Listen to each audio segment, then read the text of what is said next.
¿Estamos grabando ya o...? Chicos... Sí, es que no hemos hecho claqueta. Habría que hacer como claqueta, ¿no? O sea, pero así multitudinaria, claqueta multitudinaria. ¿Vale? O sea, todo el mundo preparado, por favor. Sé que es una tontería, pero bueno, ahora ya nos pondremos intensitos, no os preocupéis. Así que, pero venga, un poco de actividad, chicos. Va, eso es, venga, va. Mesa, MAE, Montadores 2025, toma uno. Un poco patético, sí, un poco lamentable, pero bueno. Son montadores, la cosa física tampoco la tiene. Bueno, Continúa, Nata, por favor. Muchas gracias. Bueno, pues bienvenidos a todos y gracias por la siempre buena acogida que suele tener este evento, que ya es tradicional dentro de la asociación. Por si alguien no lo sabe, AMAE es la Asociación de Montadores de España. Yo soy la vicepresidenta y somos una asociación de vicepresidenta interior. Somos una asociación sin ánimo de lucro cuya misión es divulgar y promocionar tanto el oficio de montaje como todos los oficios relacionados con él. Esto es importante.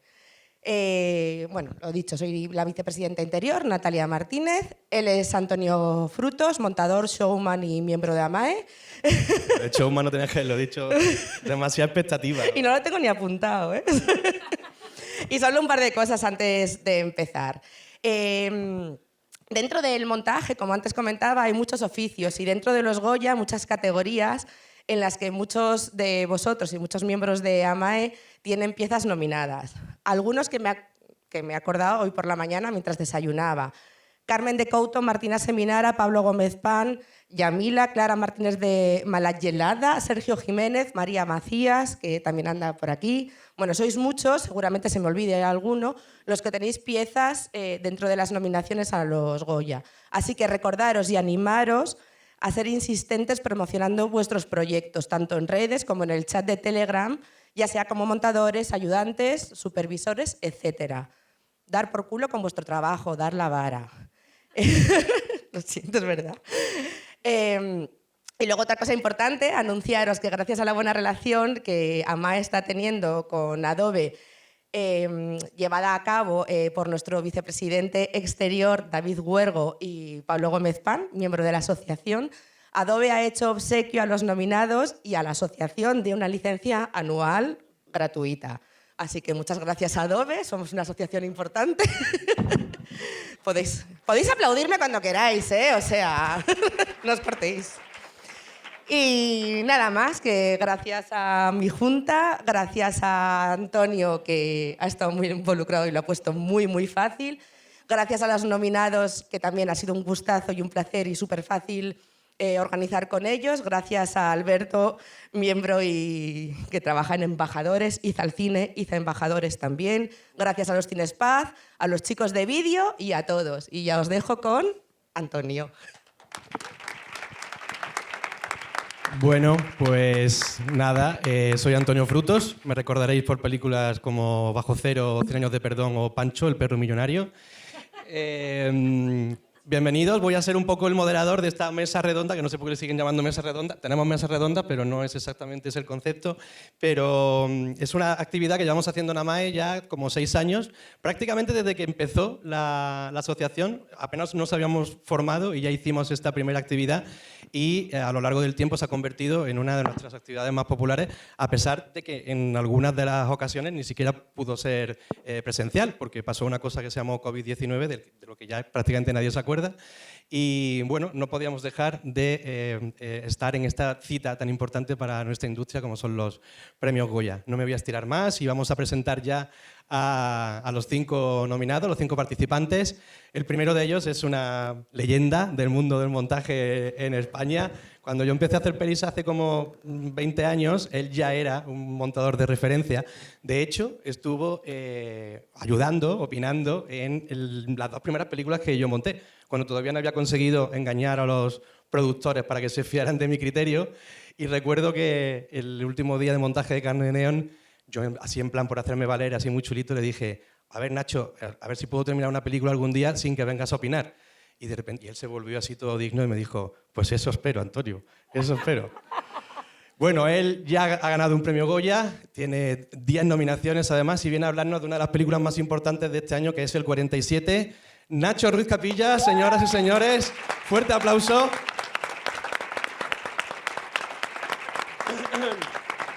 sé que van a pasar muy mal rato haciendo esto, pero es parte de la diversión. Nacho, siéntate si quieres. O sea, que siempre he envidiado como tu nombre porque queda como muy guay en los títulos de crédito, tío. Nacho Ruiz Capillas. ¿No recuerdas? Ya. Bueno, pero para mí fue una cosa muy bonita, una educación de vida, fue muy bonito. Bueno, nuestro siguiente invitado comparte nominación con el director de la película, con Javier Macipe, al que no hemos invitado, por supuesto, porque no queremos directores en nuestro aquelarre, pero no, sí la hemos invitado, pero no ha podido venir. El que sí está aquí es un montador que parecía que estaba destinado a hacer esta película, porque él es de Zaragoza, montó el documental sobre Héroes del Silencio, así que nada, él ha seguido en su apuesta por el rock and roll y ha conseguido su primera nominación al Goya por esa maravilla, esa película mágica que nos ha robado a todos el corazón y que se llama La Estrella Azul. Él es Nacho Blasco, señoras y señores. Está quedando bonito, está guay. O sea, vosotros no veis la cara que tienen de pánico cuando llegan, pero está quedando chulo. Nacho, ¿es chacarreras o charraqueras? Chacareras. Vale, guay. Bueno, luego hemos preparado una guitarrita y eso al final de la cosa nos tocas algo. Les bailo también. Venga. Vale, vamos con el siguiente invitado, invitada en este caso. Y si hay una cosa chula de hacerse mayor es ver cómo la gente que has conocido en puestos como de ayudantía o gente que está empezando, ver cómo van creciendo y haciéndose una filmografía y una carrera fantástica. Ella tiene películas cojonudas, algunas de las mejores series que se han hecho en España en los últimos años y está en un momento increíble y os puedo asegurar a día de hoy que el año próximo volverá a estar aquí en esta mesa con una película que algunos ya hemos visto y que seguramente va a dar mucho que hablar. Pero hoy viene a hablarnos de ese bombazo absoluto que es La Infiltrada en su primera nominación al Goya. Victoria Lammers, por favor.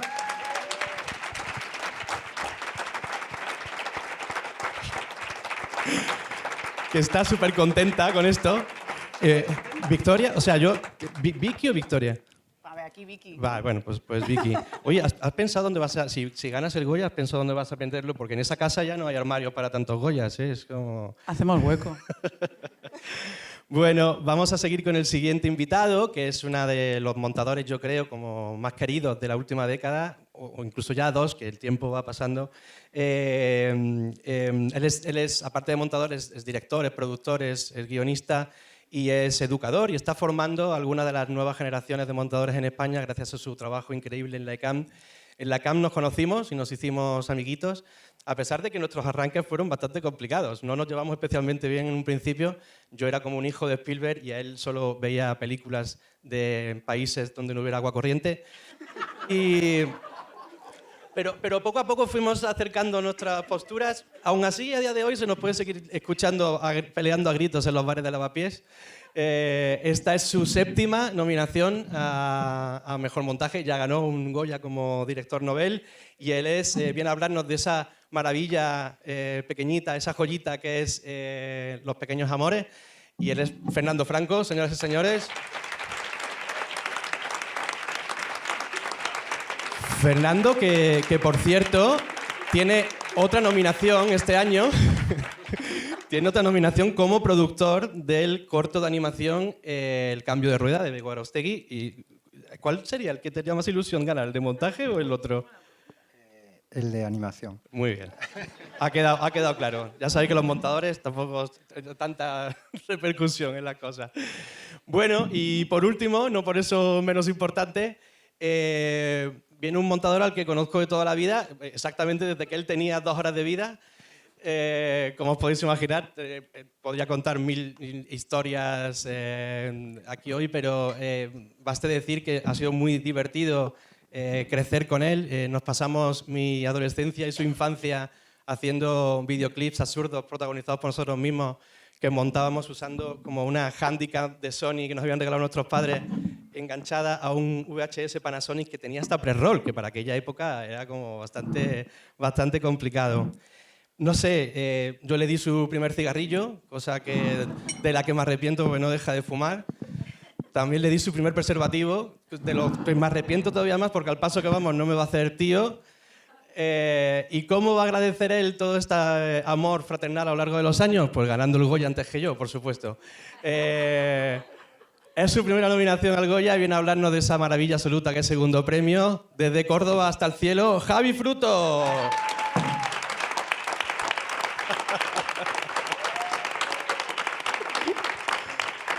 ¿Qué pasa, bro? Bueno, pues ya estamos todos. Dos andaluces, dos madrileños, ¿no? Y un aragonés. O sea, da la sensación de que Cobeaga y San José harían como 3 temporadas con esto.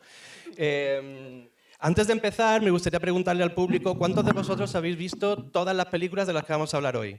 Momento patético, señores, atención. O sea, ¿solo estas personas habéis visto las 5 películas de las que vamos a hablar hoy? Tenemos un problema, amigos. O sea, vale, no, bueno, era un poco por no entrar muy a lo fino en ciertas secuencias. También va a haber spoiler. A ver, habéis tenido tiempo de sobra para ver las películas. Hay que ver más cine español, amigos. Bueno, la dinámica va a ser muy, muy sencilla. Tenemos una serie de cosas que preguntaros. Las tengo aquí, por cierto. Pensaba que me iba a sentar yo ahí, pero bueno, da igual. No, pero sí. Venga, pues sí, casi sí. Este para vosotros, sí. Entonces, la idea es, bueno, tenemos un guión más o menos preparado, pero lo que preferiría es que esto se convirtiera en el caos y que nos riéramos y que cada uno fuera hablando de lo que considere y que pise a todos los demás y que esto sea un poco más divertido. Pero por empezar con un poco de lógica y de sentido, vamos a empezar por el 47 con Nacho.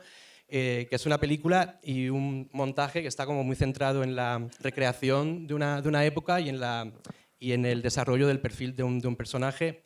Y lo hace como muy en un estilo como semidocumental en algunos momentos y con secuencias muy fragmentadas. Eso fue así desde el principio, las conversaciones con el director. ¿Era ese el estilo que queríais? ¿Lo encontrasteis luego en la sala de montaje?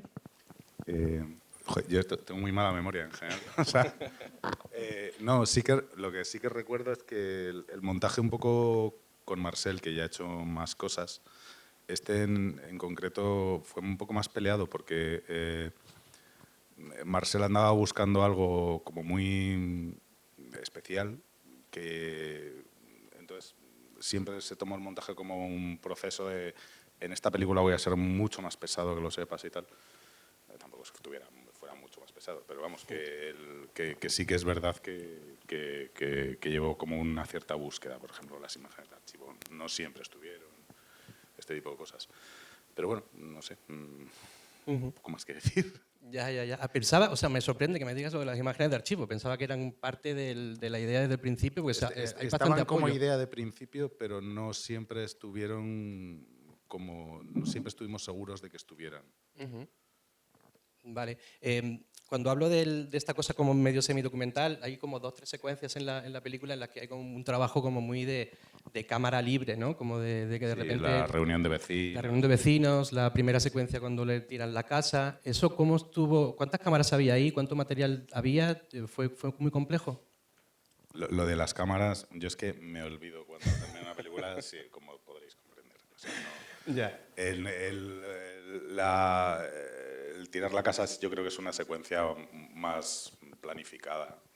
No es como la reunión de vecinos, que la reunión de vecinos sí que es la clásica secuencia Ken Loach, ¿no? de mucho material robado y de ir introduciendo. Hay actores, hay gente que no son actores, o sea, este tipo de cosas. Vale, luego hablaremos sobre eso. Pero vamos a ir cambiando también de nominados y vamos a pasar al otro Nacho. Una película que en La Estrella Azul, donde la apuesta es distinta, donde las secuencias no son tan fragmentadas, sino que hay como una apuesta como muy clara muchas veces por el plano secuencia y por fragmentar poco. Y que además tiene esta cosa como muy compleja a nivel de tono, ¿no? Del realismo mágico, más o menos, que ha encontrado la película. Fue una de las conversaciones que hubo antes de empezar a montar, el tema del tono, de cuánto de magia iba a haber y cuánto de realismo. Sí, ya con Javier Macipe, antes de empezar la peli, él tenía muy claro el tipo de película. Llevaba, ahora creo que son 10 años con el proyecto. Y tenía muy claro el tipo de peli que quería hacer. Me pasó un poco referencias que eran, yo qué sé, desde Kiarostami, por ejemplo, Close Up, por ejemplo, que mezcla también cosas documental, o sea, hay un juicio real y tal. Vimos cosas de Andrei Rublev, comentaba el otro día, La eternidad y un día, o sea, pelis muy de autor. Ya había visto alguna cosa y otras no. Y me tuve que empapar ahí un poco de todo ese universo, que era un poco como quería contar la historia.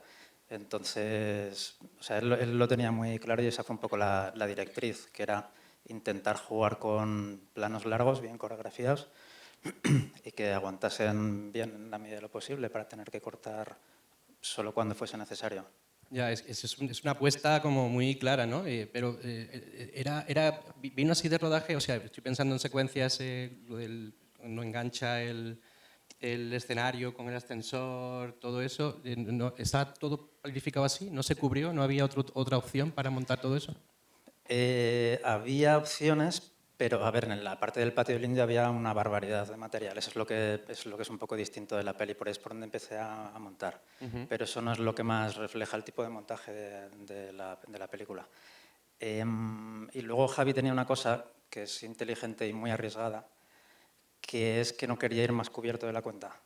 Porque decía que, o sea, él tenía claro cómo quería cada secuencia, y su miedo era, como sabía el tipo de película que quería contar, su miedo era que hubiese más planos de la cuenta de los que él quería que... O sea, básicamente para que no le obligasen luego a decir, ¿qué tal si cortamos aquí a este otro tiro, tal, ¿sabes? Entonces se arriesgó y, bueno, yo creo que le salió bien. Es arriesgada la jugada, pero bueno, yo creo que salió bien.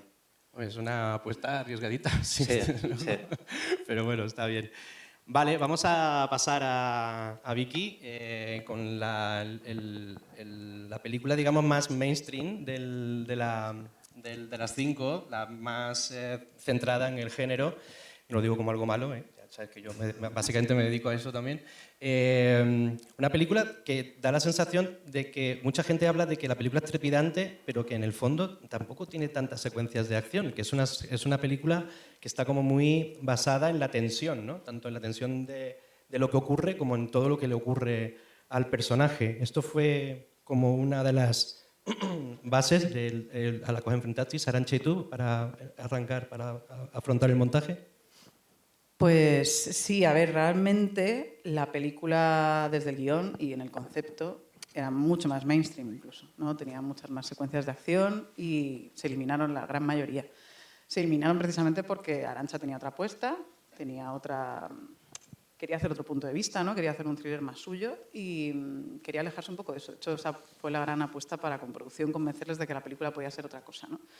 Y que la tensión era mucho más potente cuando venía de esta esfera más íntima del personaje, ¿no? Y ahí fue donde nos basamos. De hecho, bueno, luego podemos hablar de ello, ¿no? Pero la gran mayoría de las cosas que se cayeron de la infiltrada fueron precisamente secuencias de acción. Eso es una decisión sorprendente, ¿no? O sea, si a priori una película con una vocación tan comercial que... Sí, fue una decisión difícil, fue una apuesta arriesgada y también fue difícil convencer a producción, ¿no? En este sentido de han luchado por un valor de producción muy evidente y tú llegas allí y se lo quitas. Ya. Entonces fue complicado, pero es cierto que desde un primer corte que hicimos esta gran apuesta de eliminar un montón de cosas, aunque lo intentaron pelear como es natural, sí que vieron que efectivamente la tensión de la película no surgía de esas secuencias de acción. Hay como bastantes secuencias en la película que tienen que ver con este momento de los controles de policía, las secuencias en las que ella está en el piso y parece que la van a pillar, que no la van a pillar.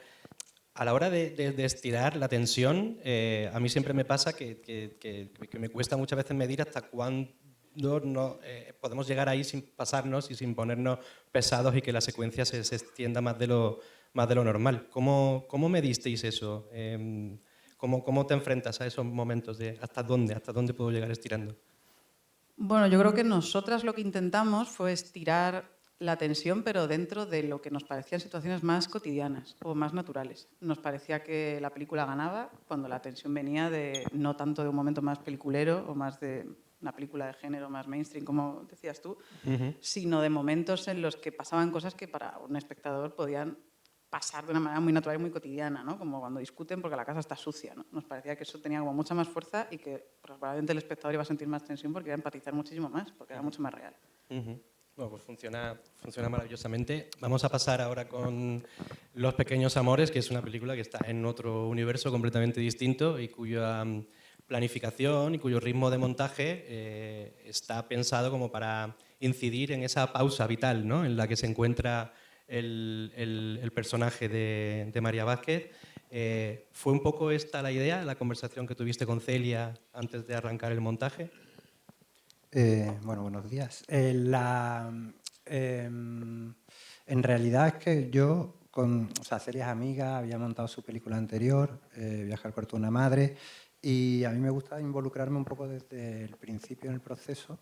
Entonces, ya no es tanto una cuestión de hablar de eso antes de ponerte a montar, sino que yo ya había leído versiones de guión varias, habíamos hablado, siempre intentando proyectar cómo funcionará eso luego, ¿no? Entonces, había habido ya como mucho ping-pong de hablar de eso, ¿no? Entonces, Celia sí que su cine en general, las dos películas que ha hecho y la tercera que acaba de hacer, tiene un planteamiento como muy minimalista, ¿no? Como muy de apostar por el plano secuencia también un poco, bueno, un poco bastante, y digamos por centrar la narración, articularla en base a como pequeños elementos, pequeños detalles, de atrezo, de cosas, ¿no? No hay nunca como grandes aspavientos ni nada.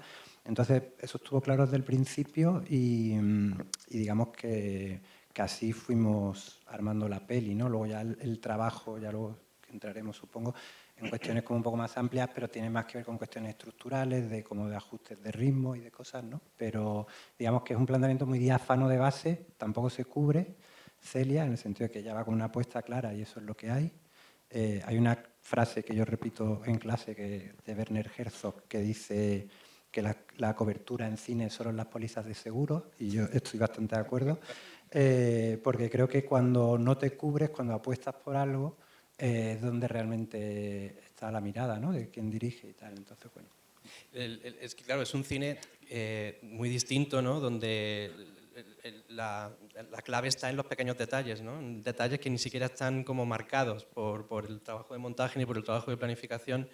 Y siempre me surge la duda de cómo sabes que ese mensaje tan sutil está llegando lo suficientemente al espectador como para que entienda lo que la directora está queriendo contar. ¿Os planteáis muchas veces si los planos están durando lo suficiente o se están durando de más para que el mensaje llegue o se pase o esté llegando demasiado?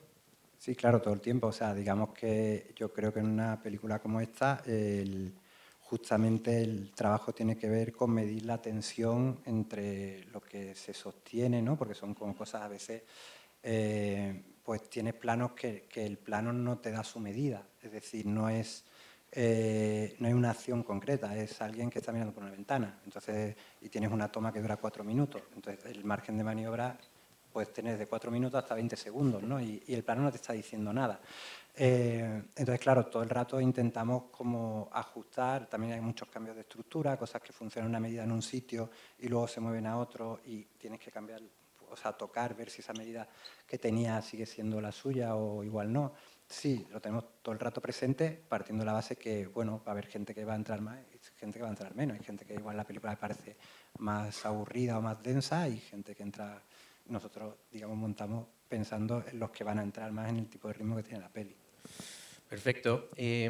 Vamos a seguir con el quinto montaje, que es, digamos que es un montaje como mucho más inclasificable, una película mucho más libre, que además abraza esta cosa como de no de estar como muy centrado en el récord, ¿no? La mayoría de las secuencias de segundo premio están montadas a base de pequeñas elipsis dentro de la propia secuencia.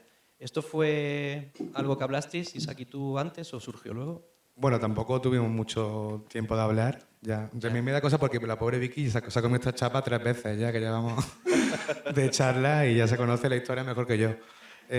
Bueno, como muchos sabréis, sí, en segundo premio tuve muchísimos problemas de cambio de director, de movidas varias, una cosa personal de Isaac y tal. Así que cuando llegamos al rodaje, aunque sí que estaba todo planificado, etcétera, y habíamos hablado previamente de referencias, que luego ya os cuento un poco más, sí que habíamos hablado, porque sí que hablé con Isaac de si quería un ritmo muy picado, tal. Y dijo, no, vamos a ver que... Porque cada secuencia va a ser un mundo. Y lo que sí que hablamos, o sí que nos dimos cuenta conforme ya íbamos montando ya casi toda la peli, porque cada secuencia era una aventura distinta, porque la planificación era diferente. Lo que sí que nos gustaba, que nos parece como muy bonito, era la idea de que también la estructura de la película fuese como un disco de música. Es decir, de eso también viene la idea de que todo está dividido por capítulos. Pues cada capítulo es como un track de un disco, ¿no? Y pues eso, cada uno tenía su propio lenguaje y su propia forma de afrontarlo. Vale, luego hablaremos de esto, de la estructura y demás. Pero siendo una película tan musical, me gustaría que habláramos un poco de eso, de las secuencias musicales, porque entiendo que mucha gente fue a ver esta película pensando que iba a haber una especie de videoclip de los planetas y realmente lo que se encontró fue una manera de afrontar las secuencias musicales distinta, no es nada videoclipera, ¿no? O sea, la planificación es como más sencillita, no se ha metido... Pero quería preguntarte cómo fue ese planteamiento, o sea, ¿en algún momento tú presentaste un montaje más picado, Sí y no, es decir, cada secuencia era diferente, había algunas que, como, no sé, me acuerdo de la canción de Toxicosmos, que es una que está girando la cámara alrededor, eran 8 tomas y todas eran iguales. Lo que pasa es que, bueno, por suerte hubo un par de momentos en que en vez de empezar por el cantante, la cámara empezaba por el batería, con lo cual pude jugar un poco a... Sí, es verdad que Isaki me dio una libertad absoluta. De hecho, como él estaba también en otro mundo, literalmente hablando, había veces que le preguntaba, oye, ¿qué hago con esta secuencia? Y dice, no sé, lo que tú quieras. Así que es precioso porque me dio una libertad absoluta para crear, que eso fue muy bonito porque creo que sí que ha aportado mucho en ese lenguaje que cada secuencia tiene musical. Pero sí, luego hablábamos y veíamos que cosas que funcionaban, que no funcionaban, pero sí que fue como mucha libertad. Toda esta peli fue como muy creativa en ese sentido. O sea, nos dio esa oportunidad de poder aportar lo que nos apetecía. Qué bonito, la libertad, qué chula. Ya que estamos con secuencias musicales, hay otro musical, además, aquí en esta mesa, pero en realidad en las 5 pelis hay secuencias musicales, si lo pensáis. En el 47 tienes una canción al final de la película, la de los gallos. Nacho tiene la estrella azul. Vicky, tienes ese momento Bridget Jones. Es que no habéis visto la película, no lo estáis entendiendo el chiste, pero... Y Fernando tiene como muchos momentos musicales en la película con los mensajes que le manda el novio de la protagonista. Y quería preguntaros así un poco en general, ¿cómo medís la duración de las secuencias musicales? Porque a mí me pasa que cuando yo estoy viendo un musical, yo soy muy fan de los musicales y a mí me puede meter 9 minutos de La Caja del Diablo y me lo hubiera tragado, o sea, no me hubiera importado. ¿Cómo mides cuánto dura las canciones? ¿Cuánto está preparado el espectador para aguantar una canción entera? Entiendo que según los casos, en el caso de nuestra película, tenía que ser exasperante, porque es un momento incómodo, por lo tanto, no creo que sea equiparable con los demás, por ejemplo, con la tuya. Sí, nosotros... Bueno, yo creo que la mejor manera es cuando te pones la peli ya, una vez que la tienes toda montada, ahí te va diciendo un poco si te está quedando larga o no. Nosotros, la escena que vamos a ver, por ejemplo, es una escena musical que era más larga, duraba el doble en concreto, y hay otra más que cantan en el patio del Indio que tenía lo mismo, porque la chacarera tiene como 2 partes muy o sea, claramente diferenciadas con un intermedio. Y aprovechamos ahí para llevárnosla con mucho dolor porque era una maravilla la canción, pero la cosa tenía que seguir para adelante para la historia. Yo creo que ya que has sacado a colación esta secuencia y para ir desengrasando un poquito, ¿no? ¿Os parece que veamos el primer clip? Vamos a ver el clip que ha elegido Nacho Blasco para la Estrella Azul, ¿vale? Y comentamos.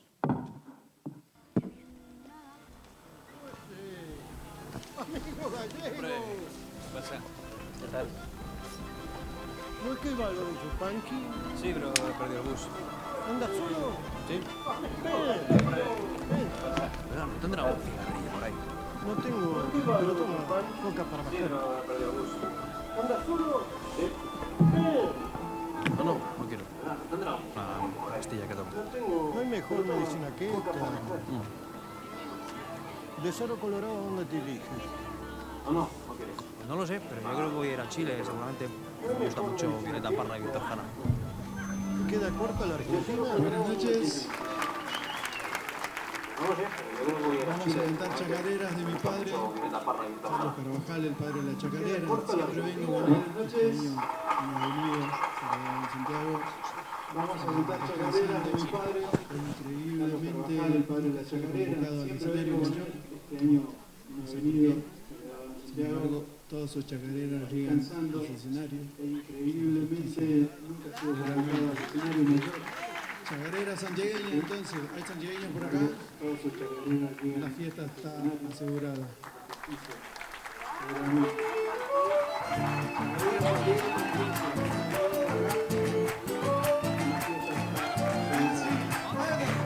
Fue mucho mi penar andando lejos del pago, tanto correr para llegar a mi lado, y estaba donde nací pegadas cada vez por el lado, tanto correr para llegar a mi lado, y estaba donde nací la juzgaba por ahí. Es solo la amistad que no se compone ni vende, solo se da cuando en el pecho se siente.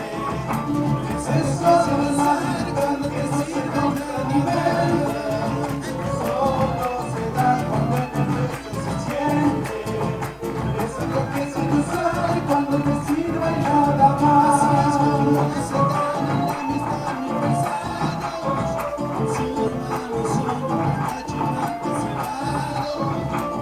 Así es como se dan en la amistad mis paisanos, la vida mis sobreestados son de lado. Cuando le aplaudo la mirada sobre su pecho transformado, vas a pensar ahora en mi cielo de novela. Vas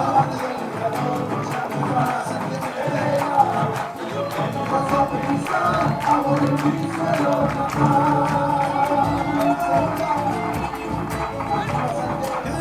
para cantar sin nada dicen mis versos. Ay, ¿para qué vas a callar el silencio? Si ese silencio para lleno de duendes en los besos. Ay, ¿para qué vas a callar el silencio? Si ese silencio cantar lleno de duendes en la voz.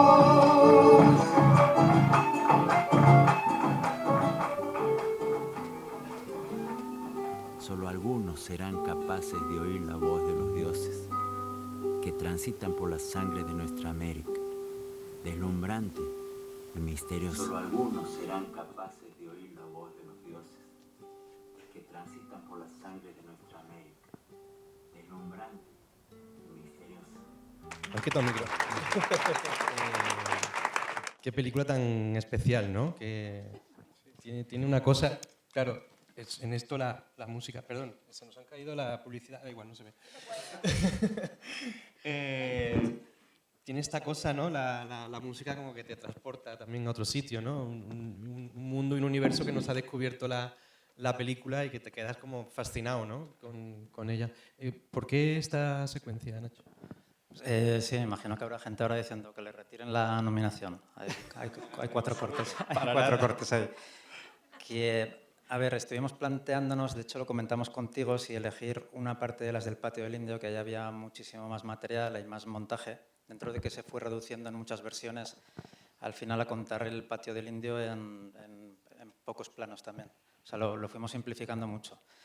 Esta secuencia refleja bastante lo que es el espíritu que os contaba antes de una peli contemplativa.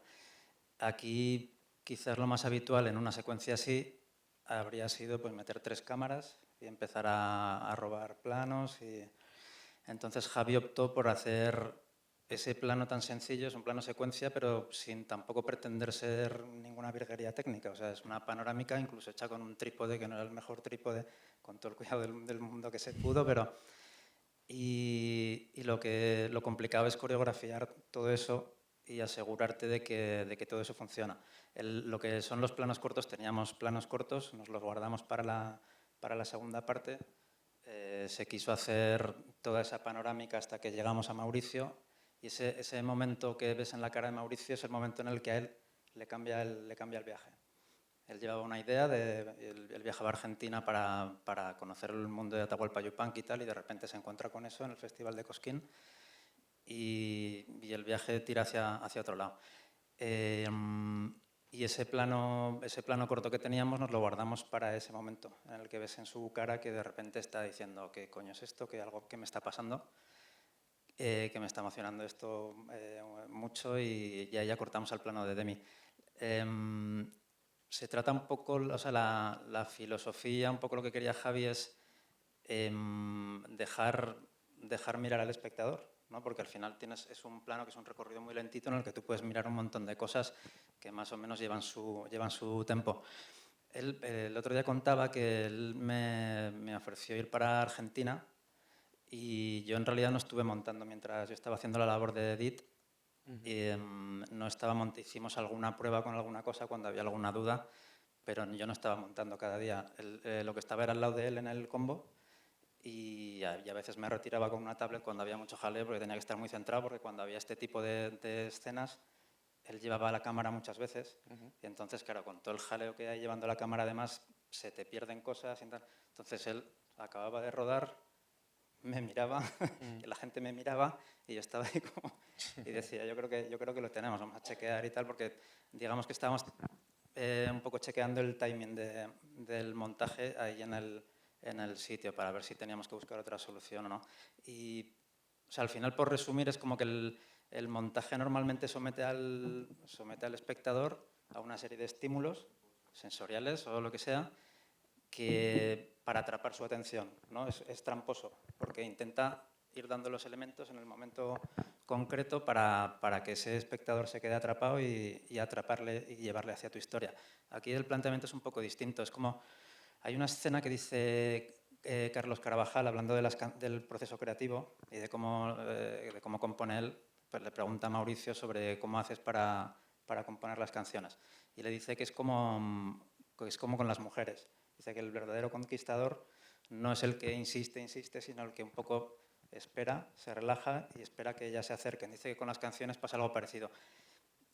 La peli, eso, antes viniendo en el metro, de repente me ha venido y digo, pues tiene un poco algo de eso la forma de abordar esta historia, que es una cosa relajada y dejar a la gente que sean ellos los que se acerquen, más que hacer un poco trampas de montaje para intentar engancharles. Evidentemente siempre hay trampas, pero están un poco más disimuladas, claro. Qué bonito, Nacho. Muchas gracias. La verdad que ha estado muy, muy bien explicado.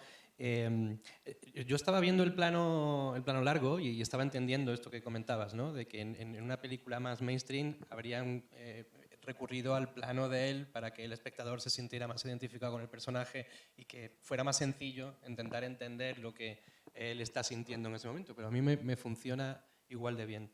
Pero me pasa, no es una crítica, para nada, es una pregunta así que os hago a los 5. Cuando os enfrentáis a este tipo de propuesta, de plano tan elaborado y tan largo, planos como este en el que ocurren un montón de cosas, ¿no os da pánico que ocurra algo en el plano que te saque, que haga que el espectador de repente diga, uy, no me ha gustado este extra, uy, no me ha gustado esto otro? Voy a recurrir a fragmentar para evitar ese error, ese pequeño problema que hay. ¿Cómo os enfrentáis a esos planos? ¿Os da miedo? Yo no creo mucho en el detallismo en montaje, en realidad, que entiendo que queda mal de decirlo, pero no sé, supongo que es más... las cosas que funcionan siempre son impresionistas y orgánicas. Los detalles, en muchos casos, son menores, creo. En este caso, la secuencia era cojonuda porque el plano implica montaje, que también es una cosa que la gente muchas veces no comprende, ¿no? O sea, está montado. O sea, sí, si sale bien, claro, en todo momento. Claro, si es un plano secuencia hiper bien trabajado, hiper bien ensayado, funciona mucho mejor, ¿no? O sea, que haya planos dentro del plano sin que haya cortes, pero otras veces que igual no funciona así. No sé si... Bueno, es que yo creo que tú jerarquizas, elementos. Yo estoy con Nacho total, lo que ha dicho del detallismo, o sea, que haya un figurante que mira a cámara o que igual eso es como circunstancial, igual 4 se van a dar cuenta, lo que sea. Tú al final, digamos, dentro del plano, para ti hay una escala de prioridades de cosas, que siempre hagamos lo mismo, la emoción, bla, bla, bla, lo que sea, pero que haya un detalle ahí mínimo que te lo vaya a fastidiar. Si todo lo demás lo sostiene, yo no creo que haya que tener ningún miedo. O sea, la gente sale del cine no con una sensación de detallismo, de, es que tal. La gente sale con una sensación como global de cómo ha visto la peli, y creo que eso afecta también a los planos que ve. La gente no está pensando en planos cuando ve una peli, pensamos nosotros que somos montadores y tal, pero la gente está viendo otra cosa, creo. Sí, sí. Bueno, a colación de lo que ha comentado Nacho, de su trabajo con el director, os quería preguntar un poco a vosotros, así en general, cómo está siendo, cómo ha sido. Todos habéis repetido ya más o menos. ¿Tú a Javier le conocías anteriormente? Le conocía, pero muy poquito. O sea, habíamos coincidido. Yo le conocí en un estreno de un corto suyo, que el director de foto, Javier Cerda, era amigo mío y me dijo que se iba al estreno y tal. Ahí le conocí, hablamos un poquito y luego habíamos coincidido en algún estreno, alguna cosa. Sí que recuerdo que esta segunda vez que ya hablamos más rato. Esto que estás hablando así rato con alguien y notas que hay feeling y tal. Pero luego no. O sea, luego cuando recibí la llamada, pues me sorprendió bastante, la verdad. Qué guay. Sí. Porque tú sí habías trabajado con Marcel, tú habías trabajado con Arantxa en Días Mejores, ¿no? En la serie, tú que habías trabajado con Celia, y Javier había trabajado con Isaki en un proyecto del que no se puede hablar. Sí. Porque fue... No, me lo puedo contar si queréis, no hay problema. Bueno, ¿no? Sí, hagamos aquí un topic. También lo sabe Vicky, también se lo he contado varias veces. Perdón, Vicky. No, nosotros nos conocimos, es que también es curioso, todo lo que me ha pasado con Isaki siempre ha sido como fuera de lo normal. No, hicimos un True Crime para Movistar en el 2018, 2019, ya no recuerdo muy bien. Y bueno, estaba muy guay, estaba bajo escucha, era muy chulo y tal. Pero estamos grabando, Javi, digo, vale, a ver qué... No pasa nada, sí, creo que lo han contado. Vale. Bueno, y una hora antes de emitirse lo cancelaron. Hubo una llamada y dijeron esto no se puede Una hora antes de emitirse. Sí. Podemos llevar la conversación a esto, que va a ser casi más interesante. Mola, ¿eh? Hablemos de esto todo el rato. Y mira, y 7 o 6 años después hicimos la peli juntos. Bueno, entonces, claro, entiendo que ya habéis trabajado con ellos, ya más o menos sabíais por dónde se movían, pero quería sacar un tema aquí un poco fuera de hablar de montaje, para hablar un poco de situación en la industria, porque no sé si vosotros lo que está pasando, que yo estoy notando que los directores cada vez pasan menos tiempo con nosotros. Y no sé si eso es algo bueno o es algo, o sea, es algo bueno para nuestra tranquilidad y nuestra salud mental, pero no sé si es algo bueno para el proyecto en sí. O sea, para mí, en mi caso concreto, a mí me gusta tener al director el mayor tiempo posible en la sala de montaje porque se produce ahí un trabajo entre ambos donde salen mejores cosas. ¿Soy yo el único que lo está notando o vosotros también veis que los directores están en otra cosa y que nos están dejando cada vez más solos? Sí, bueno, pero le respondo otra vez. Yo sí lo estoy notando cada vez más también porque con las plataformas y tal, como que creo que también hay mucho más trabajo. Es decir, cuando acaban el rodaje de la película, serie X, ya se meten a pensar en el siguiente proyecto de la pre. Con lo cual el montaje es algo que, bueno, que creo que no le da la importancia que antes había, de colaboración, de charlar, de comunicarse. No sé si es mejor o peor, espero que no, que obviamente no vaya a ser peor, pero sí que es otra forma de afrontarlo, que sí que yo lo he notado bastante en varios directores que no sé, la paciencia para sentarse o estar, no sé, sobre todo con los directores noveles, por ejemplo. Ya, no sé. Bueno, lo quería plantear así, si tenéis algo más que opinar, ¿no? Bueno, a mí es que me ha pasado todo lo contrario. Venga, pues eso, queríamos que hablar, saquémoslo, por favor. No, a ver, yo es que creo que depende mucho del director, directora y depende muchísimo del proyecto y depende del grado de implicación y de vínculo que tenga esta persona con el proyecto en el que está. O sea, yo de normal suelo trabajar con directores que no quieren salir de la sala jamás y que de hecho les tienes que pedir que marquen cierta perspectiva porque les necesitas para eso, para que tengan la distancia que tú ya no tienes. Pero creo que eso depende mucho del proyecto en el que estás. O sea, por suerte, gracias a Dios, sigue habiendo proyectos en los que los directores se vinculan muy personalmente. Sí, es lo suyo. A ti, Nacho, en todos los años de carrera, habrás notado cambio en eso, ¿no? Yo creo que aquí, como perro viejo, que me toca ser, sí que es verdad que yo creo que antes los directores tenían como un perfil más francés artístico. Suena un poco estúpido, pero es verdad. o sea, de cultura francesa, de autor, de director y tal. Y con el paso del tiempo hemos entrado en una dinámica más de estudios. Yo personalmente creo que es mejor. O sea, a mí me parece irrelevante el tiempo que pasen, porque cada cual pasará el tiempo que crea que debe de pasar. Pero sí que es verdad que cierta mistificación del proceso de montaje de cuando las moviolas. Vosotros sois muy pequeños, pero yo he hecho películas con moviola. Sí, sí. Pues eso sí, un poco ha desaparecido, pero un poco ha desaparecido como ha desaparecido la furia española en el fútbol, porque tampoco tenía tanto sentido, ¿sabes? Me ha encantado el símil. Bueno, vamos a cambiar un poco, si queréis, de tema, porque quería que habláramos un poco de algo que a mí me parece muy importante, que es la aportación que hacemos nosotros también desde el guión, o sea, desde el montaje, cómo vamos modificando el guión en montaje, ¿no? En el caso del 47, Nacho, te quería preguntar cuánto, o sea, a mí me llama la atención, sobre todo el arranque de la peli, cuando se hace ese salto de la presentación de la construcción de Torre Baró a cuando ya está construido, ¿no? De ese salto que hay al 70 y 78. ¿Había algo más ahí por guión? O... Yo creo que recordar que había algo más, pero no algo tan... Es que, joder, tengo tan mala memoria yo. ¿Por qué me invitáis a esto? O sea, creo que nada que fuera realmente una super decisión de montaje. Esa parte quizás es la que está más clara y más fija de la película, en toda la película. Y del personaje de Vicente Romero, que para los que no lo hayáis visto se interpreta como policía. Al policía y tal, entonces que aparece muy al principio de la película y luego desaparece y aparece como al final. Me queda la duda de si había alguna trama más. Había una secuencia más, es verdad, pero de todas maneras el personaje de Vicente Romero es como yo lo interpreto, y que igual viene Marcel y me pega, pero es un falso personaje, es más un personaje como de estos que hay en Shakespeare, que tienen una función que es metafórica, no es un personaje de verdad, sino que representa como la conjunción de muchos personajes y que lo colocas de una manera artificial para crear una situación, ¿no? Yo es como lo veo. Ya. ¿Y esa voz en off del principio estaba así en guión o fue una cosa que surgió a posteriori? ¿Recuerdas? Dispárame, por favor. Vale, pues venga, cambiamos. Pasamos a Nacho, al que quería preguntarle más que por lo que ha quitado. Estoy desconcentrado porque hay una especie de bicho aquí todo el rato. Ah, no, es que es una rueda. Como veis, mi capacidad de atención es como brutal. Imaginadme en la sala. Imaginadme en la sala de montaje, o sea, es como...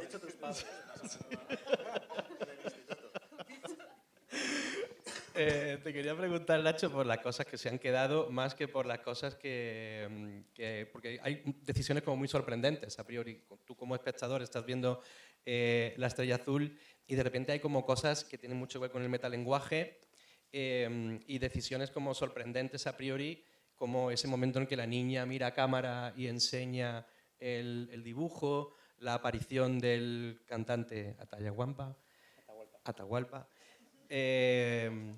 Todo ese tipo de cosas como mágicas, ¿os planteasteis en algún momento que no estuvieran y que la película fuera más sencillita a nivel de narrativa? Sí, había más, de hecho. Había una secuencia con unos payasos que aparecían en el patio del Indio, así una cosa un poco feliniana, que aparecían unos payasos con un armario mágico y hacían como una especie de truco para chavales y al final Mauricio acababa dentro del armario y desaparecía. Luego había una metáfora al final con la muerte de Mauricio que estaba bonito porque volvía a aparecer ese armario. Pero Javi no estaba muy contento con cómo había quedado, le parecía que podía ser un poco pretencioso y tal y decidió quitarlo. Y había alguna más, había incluso una secuencia en la fiesta esta en la que en Argentina le están ofreciendo a Mauricio, bueno, empieza a aparecer otra vez la droga por ahí y hay una chica que le está echando los trastos, le dice, me encanta tu tonadita, háblame aquí, vení a la cama, háblame al oído y tal. Y él llega un momento que dice, me salgo de aquí. Cuando él salía de esa habitación, el plano de repente era como un falso corte y se quedaba la cámara un poco por ahí perdida y veías al pertiguista con la pértiga y una chica que estaba ahí al lado decía, me encanta el microfonista, me lo tiraría. Había ese tipo de cosas. Caray. Sí, que o sea, había más. Sí, y nos dio la sensación de que igual sacaban demasiado. O sea, eran interesantes y esa, por ejemplo, era graciosa, pero a la vez te rompía demasiado el culo. Ya. Entonces te llegaba a sacar y se quedaron las justas. Se quedaron la de la niña que decías, Sí. tal, se quedaron las justas.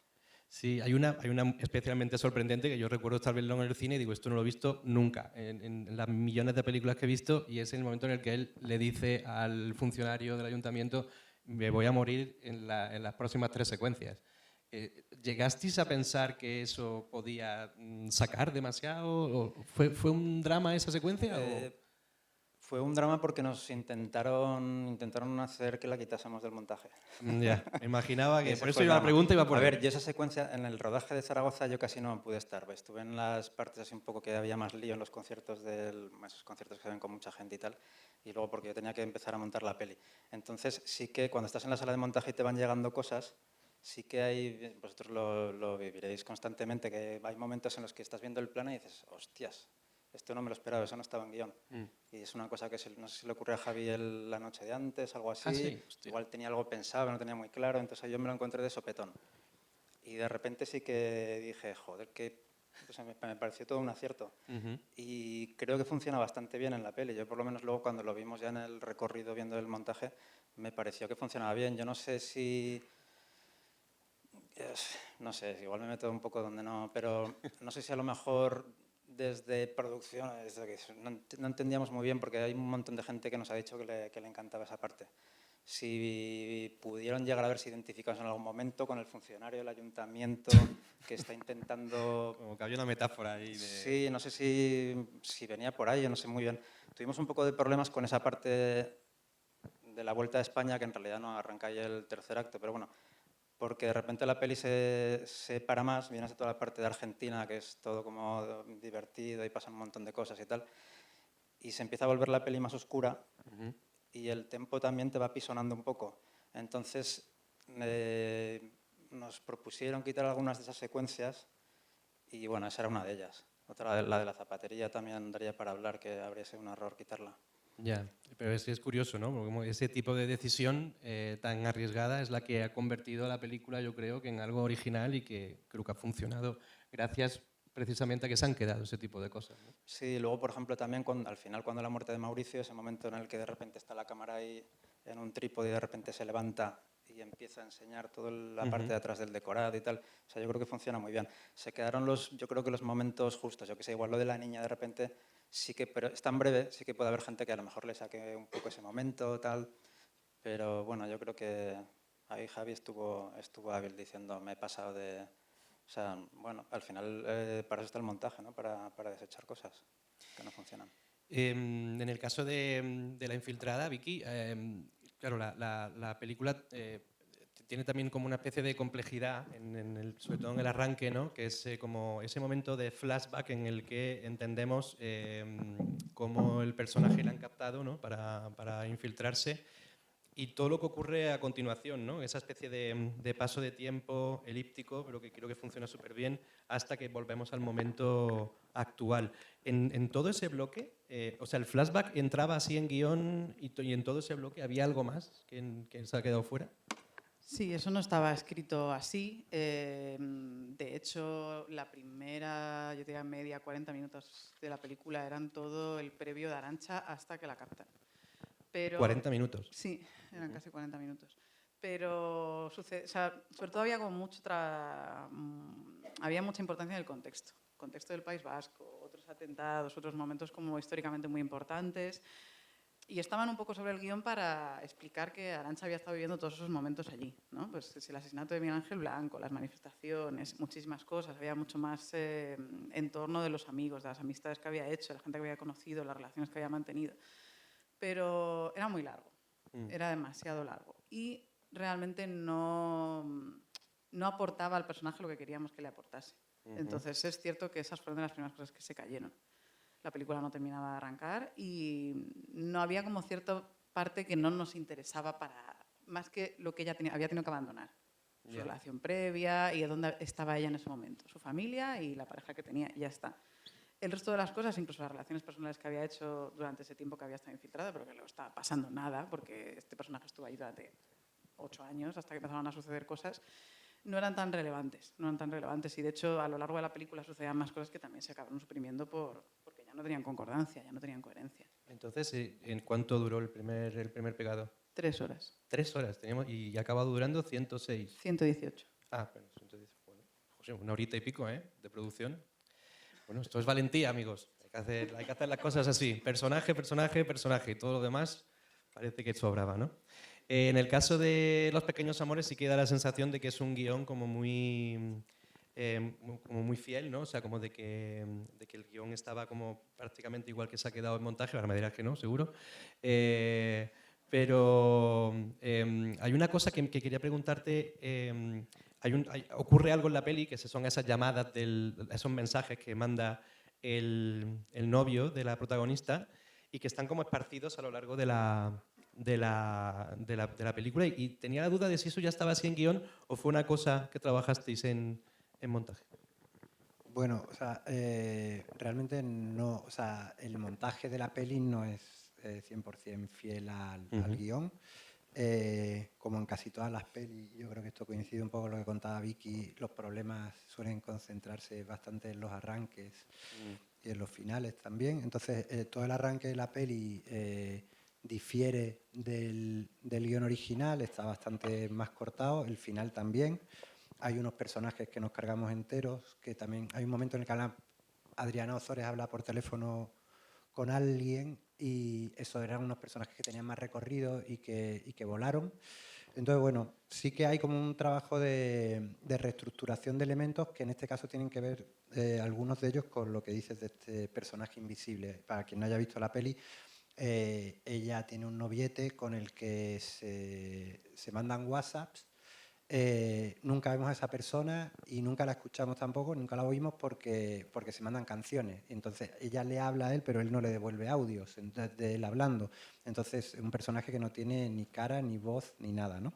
Y que según guión estaba planteado como que atravesaba toda la peli, era como una especie de subestructura, digamos, ¿no? Que atravesaba todo desde el principio prácticamente hasta el final. Y igual era demasiado perfectito, ¿no? Era demasiado canónico que entonces y tenía una secuencia que era un cierre, de hecho es que lo que he traído tiene que ver con esto, una secuencia que era un cierre en el que ella recibió una llamada de él y lo ignoraba por completo, seguía en la bañera y pasaba y no le respondía ni nada.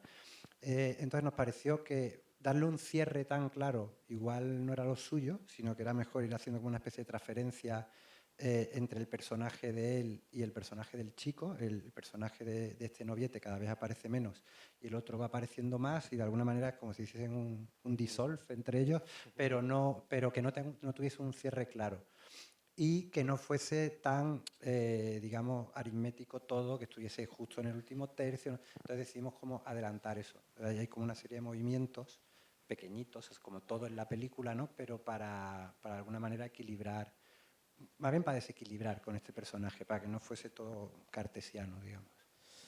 En el caso del segundo premio, Javi, claro, es una película mucho más libre. Aquí sí que entiendo que la estructura y el montaje no ha tenido tanto que ver con cómo era el guión. Da la sensación de que habían pasado 1 millón de cosas, no porque el guión estuviera mal, sino que bueno, pues al final muchas veces te dejas llevar por la creatividad y ocurre. ¿Tuvisteis miedo de que eso se os fuera de las manos en algún momento? Alejaros. Bueno, si os alejasteis mucho del guión, pregunto. Sí, a mí me parece muy interesante también, ya que estamos aquí. Creo que será muy chulo para alumnos, escuelas de cine y tal, publicar el guión tal cual se rodó y luego publicar el guión tal cual está montado, porque muchas veces difiere muchísimo y ahí te vas a dar cuenta de toda la cantidad de cosas que aportamos, ¿no? También de la escritura. En mi caso, en nuestro caso, fue literal porque es verdad que la voz en off sí que estaba marcada desde un principio, porque queríamos que fueran 4 miradas, 4 personajes y tal, pero sí que lo fuimos reescribiendo conforme íbamos haciendo diferentes pases, de hecho, de la película. O sea, sí que es verdad que el guión sí que estaba invocado, había secuencias obviamente que estaban planificadas y todo iba hacia Nueva York y tal, Pero al ser una peli tan libre y con tantas partes tan oníricas, bueno, había cosas que sí que nos inventamos literalmente en montaje, como es la secuencia sobre la que va pivotando la película, que es ese leitmotiv de canción que va sonando, que suena durante 3 veces. Esto pasó porque, bueno, con el cambio de rodaje y de retrasos que hubo tanto, hubo que recortar presupuesto y se cayó muchas secuencias. Y había una secuencia que tocaban aquí en una sala de Madrid y tal, y Saki dijo, oye, pues esto fuera, vamos a inventarnos algo diferente, y se le inventó esta cosa de los Minions Sacromonte, los 3 personajes. Y claro, cuando recibo la secuencia, creo que estaba por ahí medio antes de David, lo puede confirmar, creo que tenía una numeración, pero digo, oye, ¿y esta secuencia dónde está? El guión, dice, no tengo ni idea. Digo, bueno, voy a llamar a Isaki. Digo, oye, ¿esto qué? Dice, no sé, no me parece bonito. Vamos. Digo, ¿pero dónde lo meto? Dice, no sé, ya le encontraremos un lugar.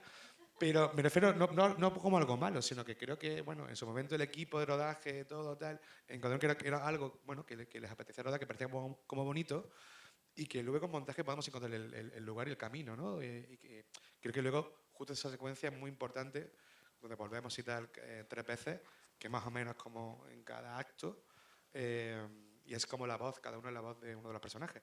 Y creo que eso fue como una aportación como muy bonita que tuvimos en montaje.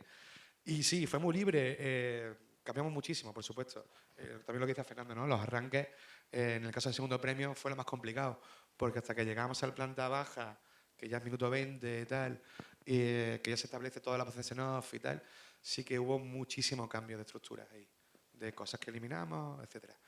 Y no me extendo más, pero bueno, sí que hubo un gran trabajo también de encontrar el equilibrio entre la gente que es fan de Los Planetas y la gente que no es fan de Los Planetas. Porque no todo el mundo se sabe las canciones, conoce las canciones y por el mero hecho de escucharle le va a gustar. Así que sí que fue una cosa que testeamos mucho y que fuimos intentando eso, bueno, eliminar o quitar o restar porque creo que no aportaba. Es que no se dividen en fan y no fan, se dividen en fan y haters. ¿No? O sea, era un tema complicado el tema de Los Planetas. Pues sí, todas estas cosas tan invisibles, ¿no? Que hacemos los montadores, que mucha gente se piensa que estamos ahí para que el director nos diga corta aquí, corta aquí, corta aquí. Y mucha gente creo que no sabe todo lo que aportamos. Hablando de esto, creo que vamos a ver el clip de Fernando para que nos cuente este tipo de cosas que hacen los montadores de manera completamente invisible. Vamos a ver el clip de Los Pequeños Amores. Un poco porque si no me van a retirar definitivamente la nominación. Cuando me propusiste traer algo, yo no sabía qué traer, francamente, para poner algo aquí cortito que tuviese sentido, porque... Bueno, pues básicamente una peli de plano secuencia, uno de los momentos favoritos míos, un plano secuencia que dura 7 minutos, pero obviamente no vamos a poner eso. Entonces lo que he traído es como...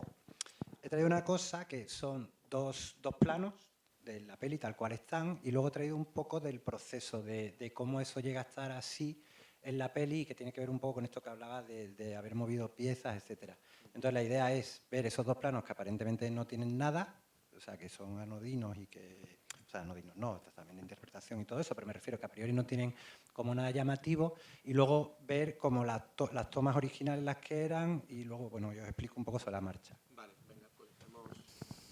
Ya. Seguro que se enamora de un guiri. ¿O tú de una madrileña?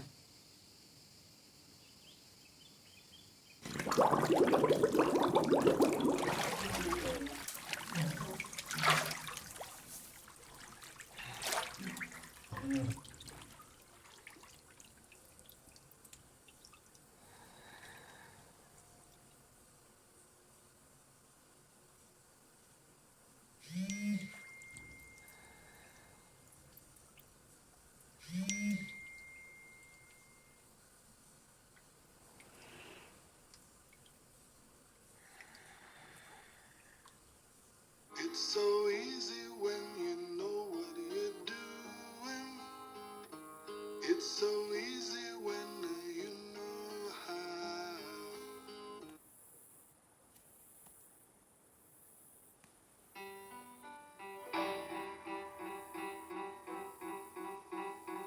When I look up from my pillow, I dream you are there with me. Though you are far away, I know.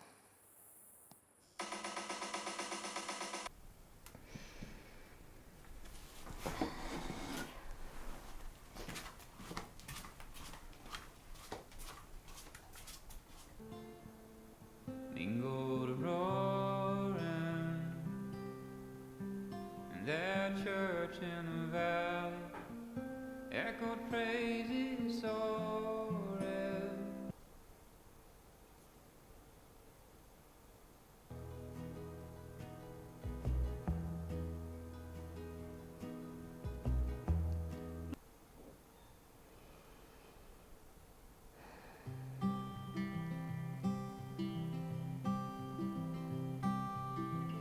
See the ghost up on the hill, watch as the ocean turn.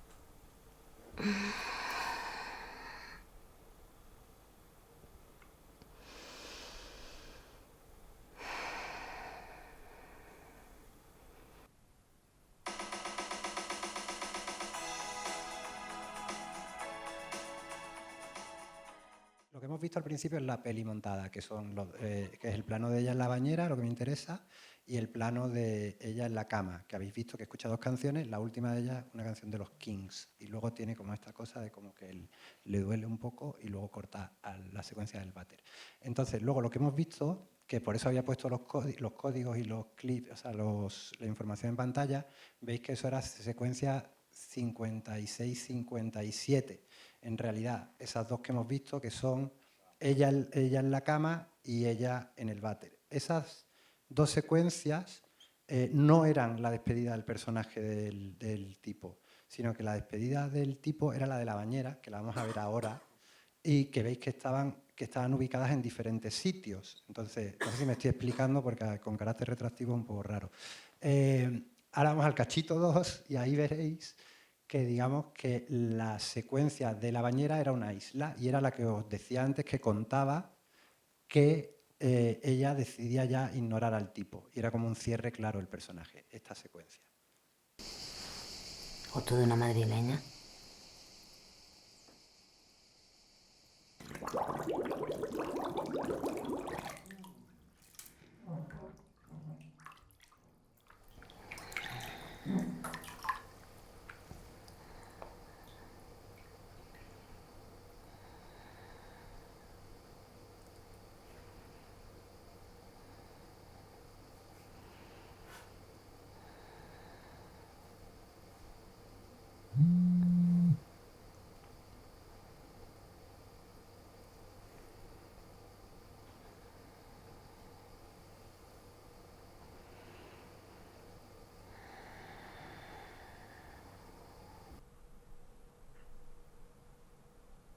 Y ahora vamos a ver el montaje del Avid de la versión definitiva, con los códigos también, para que veáis que en realidad hay como más tela aquí que rascar, porque esta secuencia, tal y como la estáis viendo ahora, tiene una duración que es más larga que lo que veis en la peli, porque hay como cortecitos invisibles digamos, en ella. O sea, hay como morphs, pequeñitas cosas, que para, de alguna manera, acortar el tiempo de la secuencia de la bañera, porque ahora ya no es una secuencia aislada, sino que es una secuencia que convive con las otras.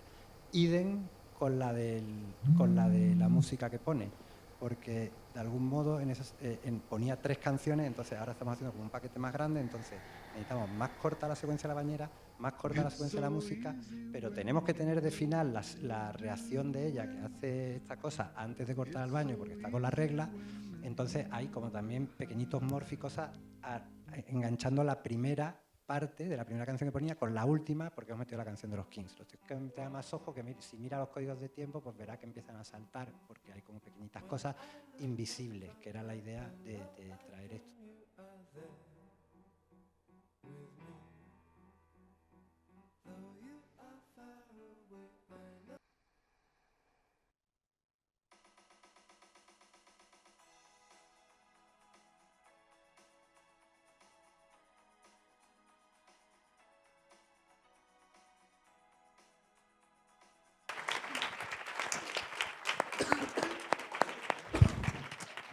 Bueno, pues eso, miles de pequeñas cositas, pequeñitas, de estas que tenemos que hacer los montadores para conseguir nuestros objetivos, bueno, el objetivo del director.